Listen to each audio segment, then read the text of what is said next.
It looks like Nikki Haley and any other of the candidates in Nevada lost to none of these candidates. Imagine being such a bad candidate that nobody votes for you.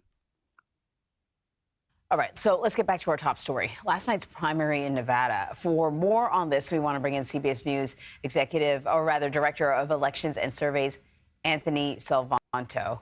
So, Anthony, I don't think we really sort of reinforced this loss for Nikki Haley. She lost.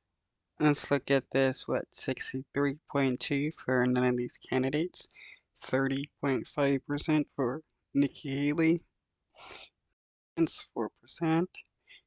Tim Scott, 1.4%, and Jonathan Anthony Castro, 0.3%.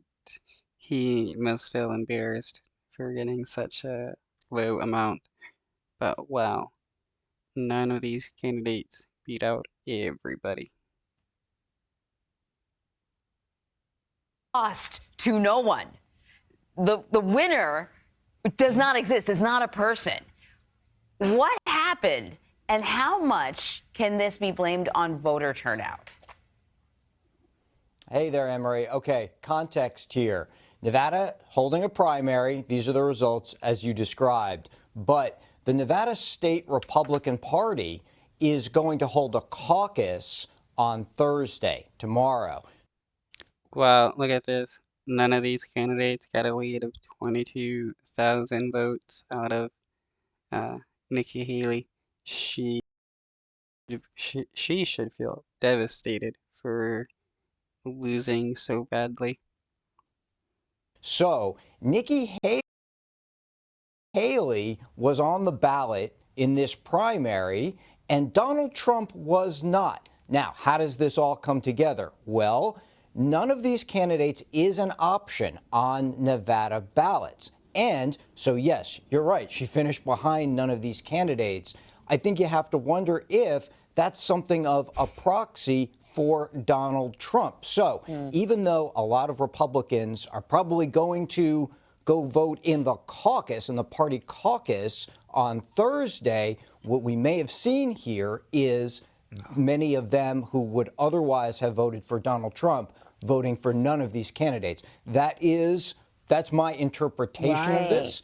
And that's one of the reasons we have to do it for context there. That's basically what I think happened. Right. That's really interesting. Do we, at this point, do we have any idea what the turnout for the caucuses might be?